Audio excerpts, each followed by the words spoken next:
When I was about 12 or 13, I had these two friends named Darren and Kevin. And they were brothers. And on most days, and especially Saturdays and Sundays, we would roam around town mostly doing things we shouldn't have been doing. Use your imagination. And of course, I grew up Catholic, so I might not have been a very good church kid, but I was a church kid. But after a couple years of hanging around with Darren and Kevin, I never knew that they even went to church until one Sunday afternoon when they said to me, "Hey, we got to get home a little early because there's some special thing at church tonight and we got to go. They're showing a movie and our mom really wants us to see it." And I didn't even know they went to church. And then they looked at me and they said, "Hey, do you want to go?" And I thought, well, it's a movie. How bad can it be? So I told my parents what I was up to, and I hopped in their family station wagon with them. Remember those? And off we went to the Bible Baptist Church. And Catholic boy at the Bible Baptist Church. And after a little hymn singing, they showed the movie on 16 millimeter reel-to-reel, if you remember that. And I watched the whole movie, but I couldn't figure out what it was about. All I could figure out is that there were a lot of really freaked out people in this movie running around, and then all kinds of people disappearing, even vanishing out of their cars, and then all the cars crashing on the highway, and people vanishing from their homes, and none of it made any sense to me.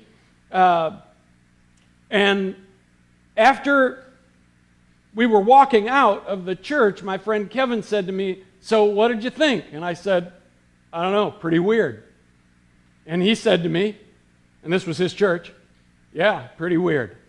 And that was the end of it. That was the last of the conversation we had about it. The movie was called A Thief in the Night.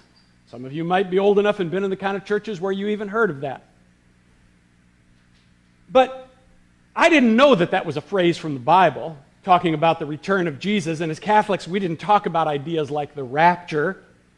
So I had no idea, but that's what it was about.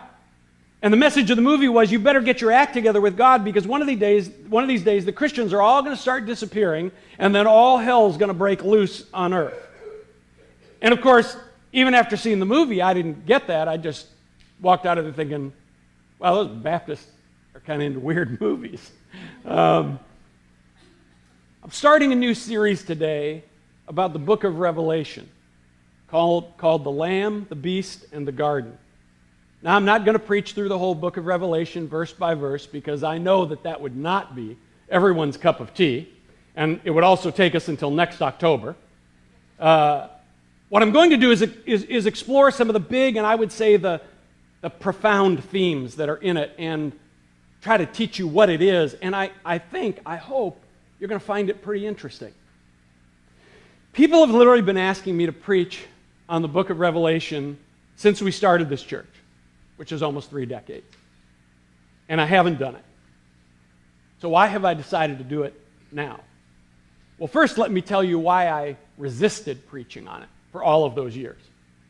People would usually ask me to preach on the book of Revelation after they had read some Christian book about the end of the world, or maybe after they read the Left Behind series, and they would say to me, "Pastor Fran, you got to preach on the book of Revelation." And what I was always thinking, which will clue you into a little bit about where we're going, what I was always thinking was, well, if I do, you're probably not going to like it. So the first reason I'm preaching this series now is that I think the book of Revelation has been co-opted and contorted to promote some really bad theology, and that in turn has distorted people's picture of God. But the other reason is because in the last couple of years, as I have perceived more and more what I would call the radical, counterintuitive beauty of the gospel, I've realized that the book of Revelation is packed with this radical other reality, with this radical other way that Jesus longs to awaken us to and bring us into. And I want you to see those things too, because I think it will fuel your passion for following the God who is revealed in Jesus with all your heart, soul, mind, and strength. Now, almost anyone alive today who has heard the book of Revelation taught has heard it taught as a sort of roadmap to the end time events, a sort of timeline for the return of Jesus and the end of the world. The book that took the Christian community by storm in the 1970s, around the time that I came to faith in Jesus, was a book by a guy named Hal Lindsey called A Thief in the Night. According to Hal Lindsey, the book of Revelation was a prediction about events of the 20th century, including the Cold War, communism, Henry Kissinger, and a supercomputer in Brussels called the Beast. Although the funny thing is, you have a more powerful computer in your pocket as you sit here this morning. And that's been the popular approach to the book of Revelation for at least the last 100 years or so, to connect the images in Revelation to events and people in our own time, right now. So the locusts in Revelation become Apache helicopters for the great war that's going to come at the end. And every blood moon means that the end is almost upon us. And all kinds of people get pegged for being the Antichrist. Seriously, a partial list of the people well-known preachers have claimed were the Antichrist in my lifetime reads as follows: John F. Kennedy, Henry Kissinger, Mikhail Gorbachev, Pope John Paul II, Ronald Reagan, Barack Obama. I like that. We got equal opportunity, right? Ronald Reagan, Barack Obama, Bill Gates, and Barney the dinosaur. Not kidding. The people who make these kinds of predictions are preachers like Jack Van Impe, John Hagee, Tim LaHaye, and many, many, many others. And the thing is, when they make these predictions and they attach the images of Revelation to present time people and events, they always turn out to be wrong. But this is the modern approach to the book of Revelation. Where all this started, actually, was with an Anglo-Irish preacher named John Nelson Darby in the 1860s, who developed a Christian theology, a way of reading the Bible called dispensationalism, which is kind of a long story that I thought about telling you, and I thought this sermon will already be a little long, so let's not make it longer. But the short story is that dispensationalism made timelines a big thing for how you were supposed to read the Bible. I got to understand all these different timelines. In fact, they even take those 7 letters, those short letters to the 7 churches in the beginning of Revelation, and they say, oh, those aren't really letters to churches. Each of those letters represents a different period of time in the church age, since everything's timelines. And the logical next step was to see Revelation as one big linear timeline to the end times. And all these modern preachers are actually just the theological descendants of John Nelson Darby and his dispensational theology. Now, you ready for this? Before the 1860s, almost no one in the previous 18 centuries of the Christian church read the book of Revelation this way. That's a fact. Before the 1860s, before the 1800s, all the theologians of the Christian church for almost 2 millennia saw the book of Revelation completely differently than that. But to understand what that completely differently consists of, what the book of Revelation is, you have to know some things about it. And so, I'm going to give you a little background this morning. First of all, it was written by John. Not John who wrote the Gospel of John or the letters of John. This John is sometimes called John of Patmos, or John the Revelator, or St. John the Divine. He might have been a bishop in Asia Minor, which is modern-day Turkey, which is where those 7 churches, the little letters in the beginning of Revelation are addressed to. That's where those 7 churches were. They were in Asia Minor. So he might have known so much about those churches because he was their bishop. Or he might have been a traveling prophet who regularly visited those churches, so he was intimately familiar with them. But eventually, this John gets himself in trouble with the local Roman authorities, and he is sent into exile on the island of Patmos, which today is actually a great vacation spot. That's what it's billed as today. But he's sent into exile on the island of Patmos, where he composes this work that is destined to be the final book in the New Testament canon. The book was written during the reign of the Emperor Domitian, toward the end of the 1st century. But it's really set it's the events it's most intimately connected to. It's set in the time of the Emperor Nero, who was the first one to raise this fierce persecution against the Christians. You may remember the old story that Nero burned his own city, that he burned Rome because he wanted to rebuild it differently, but he blamed it on the Christians. And that's actually what fired off this big persecution against the Christians. And we might call to mind that both Peter and Paul, who contributed the New Testament, the two most significant apostles of the Christian church, the early Christian church, were both executed under Nero. And by the way, just as kind of an aside, I think you'll find it interesting, despite all the speculation you've heard about what the mark of the beast, the 666 is that's mentioned in the book of Revelation, what that means, it's actually the numerical equivalent of the name and title Nero Caesar when you write it in Hebrew. Every Hebrew letter has a numerical value, and when you write out Nero Caesar in Hebrew, what it adds up to is 666. So you can take that off your list of things to figure out. It's not a microchip that somebody's going to put under your skin, and it's not the COVID vaccine. It's none of those things you heard people say the mark of the beast is. In fact, that's why in Revelation 13, John literally tells you, you have to do the math. This is what he says. Let him who has understanding calculate. Got to do a math equation. Calculate the number of the beast, for it is the number of a man. His number is 666. That was John's coded way of saying to them, if you guys just stop a minute and think and do the math, you know who I'm talking about. Nero Caesar. Revelation is written in a genre that today we call Jewish apocalyptic literature, which was very, very common. It's not the only book like it. It's the only Christian book like it. But it's not the only book like it of its time period. It was very common at the time. Another good example of Jewish apocalyptic literature would be a writing that's called the War Scroll, which is one of the Dead Sea Scrolls. The thing about Jewish apocalyptic literature is that it's always filled with images, and the images are always highly symbolic. It's all symbolic. So you can't really go through a Jewish apocalyptic writing, including the book of Revelation, and say, well, I think this image is symbolic, but I think this one is literal. As if you and I would somehow be able to discern that.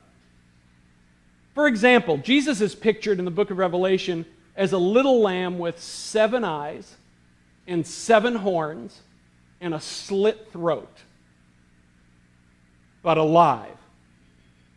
Is that literal, the 7 eyes, the 7 horns, or is that symbolic? Is Jesus literally a little lamb with 7 horns and 7 eyes and a slit throat? So you say, well, that's obviously, there's some symbolism there. That's symbolic. Okay, well, Jesus is also pictured riding a white horse through the sky, wearing a robe, dipped in blood, with a sword coming out of his mouth, and almost all the modern day preachers talk about that image as if it's literal. Jesus is going to come back riding a white horse with a big sword, and he's going to kill a bunch of people. And you say, well, yeah, I think that one's literal. So you don't really get to do that with Jewish apocalyptic literature. It's all symbolic. So all these images, from the lamb to the rivers of blood, to the woman riding the beast, to the dragon with 7 heads coming up out of the ocean, to the city encrusted with jewels, these are all symbols that, with the right knowledge, can be interpreted, but they are symbols. Now, another thing people often don't realize about the book of Revelation is that even though it's a highly original work, almost all of these wildly imaginative symbolic imagery actually comes from the Old Testament. John has borrowed almost all of his imagery. He elaborates on a lot of it, but he's borrowed almost all of it from Isaiah and Malachi and Genesis and Exodus and the Psalms and Daniel. He's received this vision from God, and he's taken all the scripture stuff he knew, all the images, and it all comes together into this well-crafted piece of apocalyptic writing. Now, if you've ever read the book of Revelation, you know that it has a lot of pretty wild imagery. I asked a Christian friend one time, have you ever read the book of Revelation? He said, oh man, no way, I stay away from that. So that's the scariest book in the Bible, you know? It was the book that had the hardest time making it into the New Testament canon.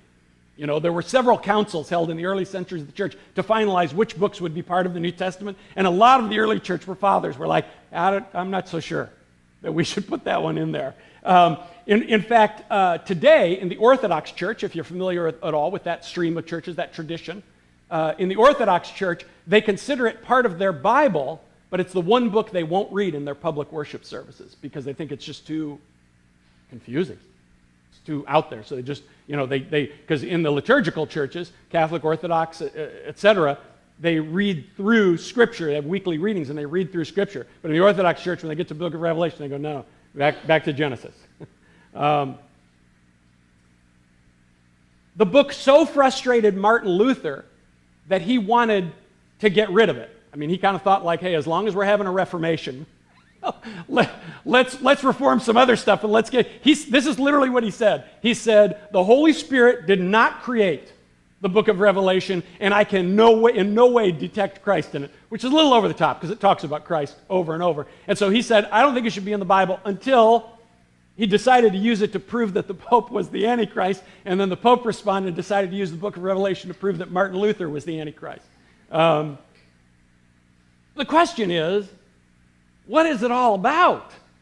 What is this book about? What is John trying to tell us with all these stories that use all this wild imagery? Well, John himself actually tells us if somebody tells you in the beginning of something they write what it's about, you should listen. And John actually tells us literally the first words of the first chapter of Revelation. John says, this is the revelation of Jesus Christ.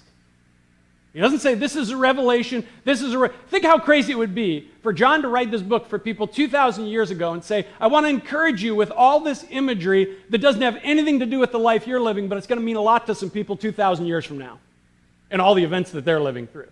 No, John says this is not about that, it's not that kind of a book. This is to reveal Jesus Christ and all that he's about to you.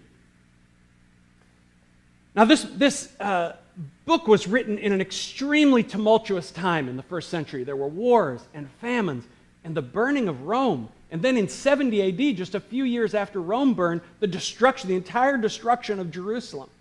So one thing we can say about the book of Revelation, it is not about events today. Then for some of you, you're going to be like, but that's every book and every movie I've ever seen based on the book of Revelation says it's all tied to what's happening right now. It's not about events today. It is about events that happened. It is tied and set in events that were happening in the 60s and 70s of the first century. It will speak to you today.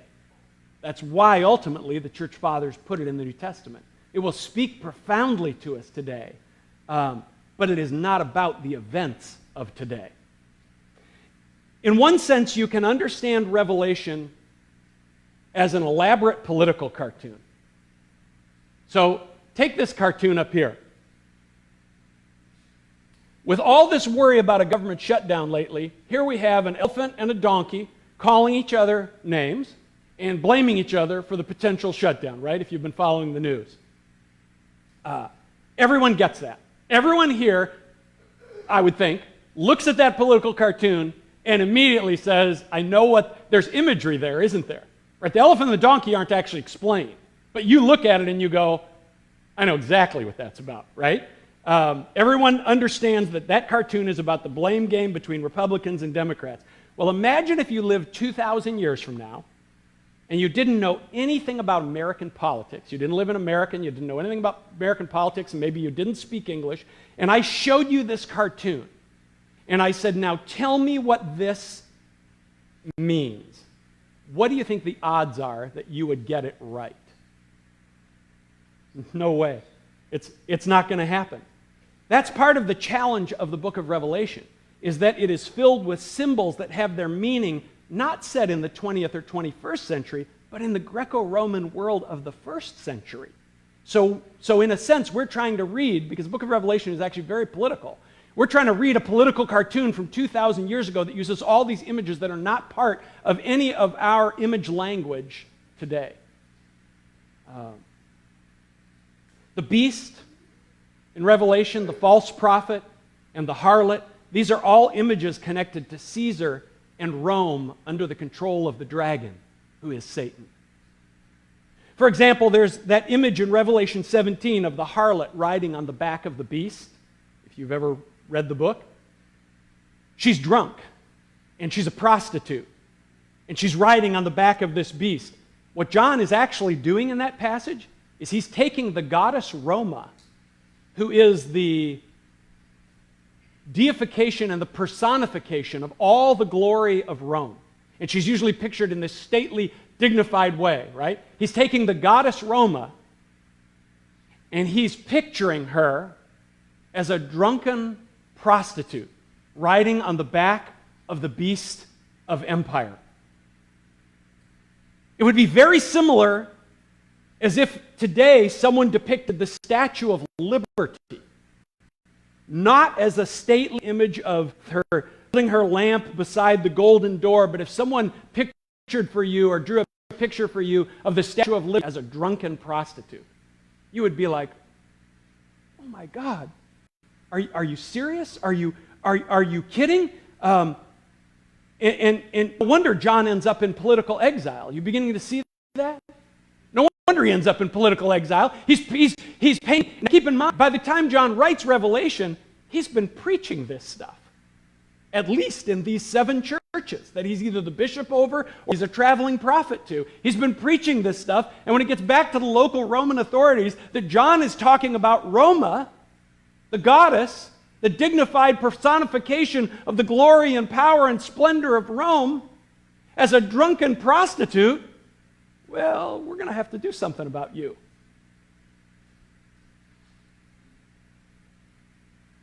What we find in the book of Revelation is a depiction of the clash between the beastly empire of Rome and the peaceable reign of the Lamb.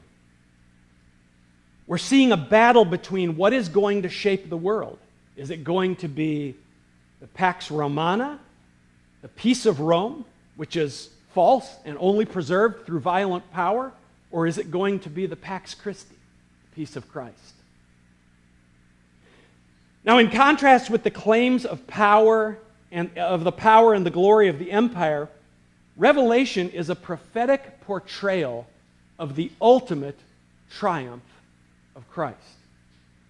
And it portrays this triumph of Christ by using the form of a Greco-Roman play. That's its literary form. Think of it like a script. In fact, the inference of John's opening words in chapter 1 is that after he writes this, it will be read aloud in these 7 churches like a script. There's a little address to each of the 7 churches at the beginning, and then John says, "Blessed is the one who reads these words aloud." And that's, people in the first century never read, even if they were by themselves, they never read silently. You know that? Everybody read out loud. John says, "Blessed is the one." So he envisions this whole thing is like a script. It's going to be read out loud in the churches as a circular letter. And like a Greco-Roman play, it has drama and tragedy and even comedy as it portrays the end of beastly empire and the ultimate triumph of Christ and his way.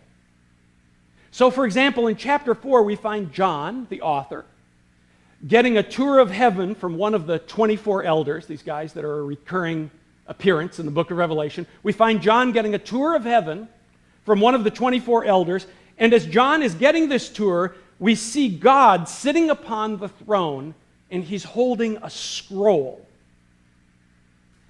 And the scroll is God's plan for the world. It is God's plan for human flourishing, for all that he has for mankind, and it is sealed with 7 seals. And the elder announces that no one can be found in heaven, on earth, or under the earth who can open the seals. This is John's way of asking, how will it happen?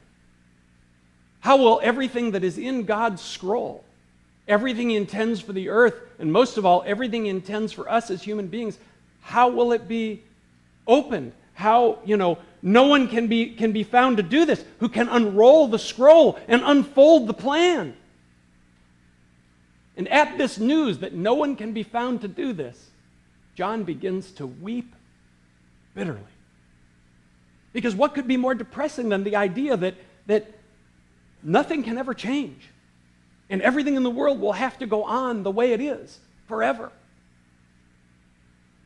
Don't we hope that somehow things can be redeemed? I mean, isn't that why we're on the Christian journey? That we hope that we can be redeemed and things can be redeemed and the world can be redeemed and somehow something can change?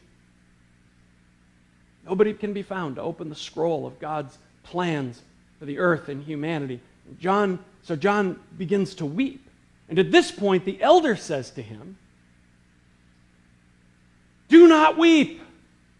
Look, the Lion of the tribe of Judah is able to open the scroll and loose the seals." And here comes the comedy. John turns, he doesn't see a lion. He sees a little lamb. "And I looked, and behold, in the midst of the throne and of the four living creatures and in the midst of the elders stood a lamb as though it had been slain." Look, the Lion of the tribe of Judah. And John says, I turned and there was this little lamb with its throat slit but alive. It's like if you and I were walking in the woods and all of a sudden I said, "Look out, a lion!" And you jumped and you turned and it was a chipmunk. That's the picture John's giving us. You'd say, "Ha ha, very funny." You see, you have all these beasts and monsters in the book of, it is a book of beasts and monsters. You have all these beasts and monsters in the book of Revelation, and they're all exercising all kinds of power. They're controlling people, and they're enslaving people, and they're killing people. And John is saying, yeah, well, you know what? They're all going to be defeated by a little lamb. There is no lion of Jesus in the book of Revelation. That's the wordplay. There's only a lamb. And then John says that the four living creatures and these 24 elders, they fell down before the Lamb and they sang a song. I want you to hear it.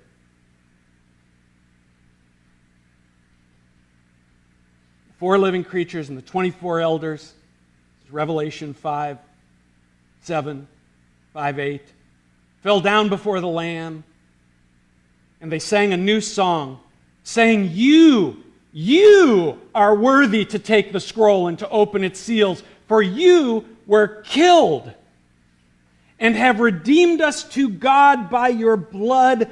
You have redeemed us out of every tribe and tongue and people and nation, and you have made us kings and priests to our God. And then, after they sing that song, this much larger chorus of angels joins in with them. John says it was like 10,000 times 10,000. And together, all of them, then together, they sang these words.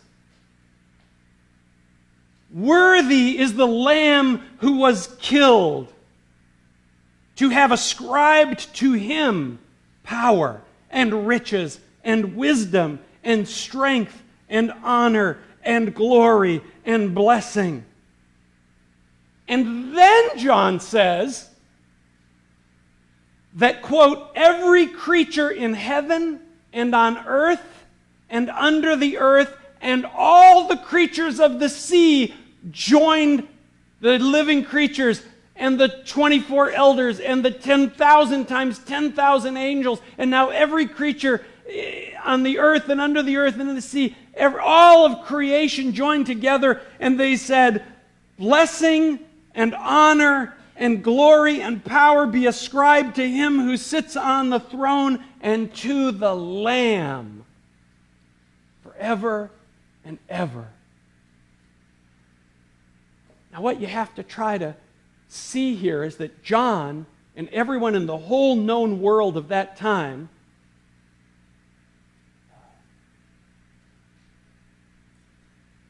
was under the power of an empire which demanded to be worshipped and which claimed to be the hope of the world and the highest authority on earth. Somebody is always telling you who you have to listen to, aren't they? They're all under the power of this empire, which keeps its place of power, and keeps its pseudo-peace by holding the sword to the throat of whoever it wants to. John holds out a little lamb who's had his throat slit by that sword, dying upon a cross. You got that, right? That's the connection. Dying upon a cross in self-sacrificing, other-centered love. And he shows us all of creation bowing down to and singing praise to not beastly empire, but the Lamb. The Lamb is saying to us, I've got a whole different scroll. I've got a whole different script for human flourishing, a whole different script for how to be a human being. Something the powerful don't know anything about. We should put it in quotes. The powerful. That's the invitation. That the world is full of people and groups and governments who claim that they know the way and who say that they have all the power. But against all their pomp and all their swords and all their guns, a little lamb has triumphed over them and exposed the lie of power and shown forth the truth of love. And he says to us, even this morning, come follow me. Because the one who follows me, he won't walk in all that darkness anymore. But he'll know the light of life. Let's pray.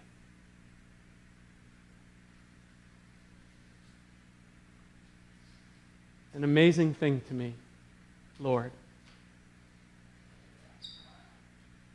that against all of the crazy ways the world spins, and all the crazy ways that we human beings try to take hold of power, whether it's the power to run the world, or the power to dominate our wife, or the power to vanquish the groups that we don't like, against all the ways that we try to take those reins of power, you come among us. And you offer this one truth, that the most powerful and only lasting thing in the universe is going to be love. And you show it to us in this thing that seems crazy against the world's power.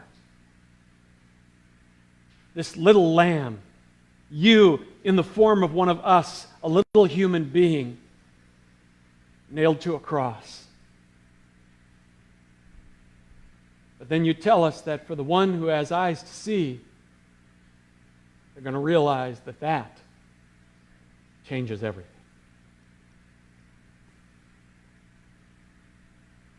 How grateful we are that you are not like us and that you are not like the great powers of this world, but that you are the great truth of love and self-giving, and that you love us so much that you would enter into our suffering, to redeem us, to awaken us, to bring us to life, and in the end, to bring us to unbridled joy.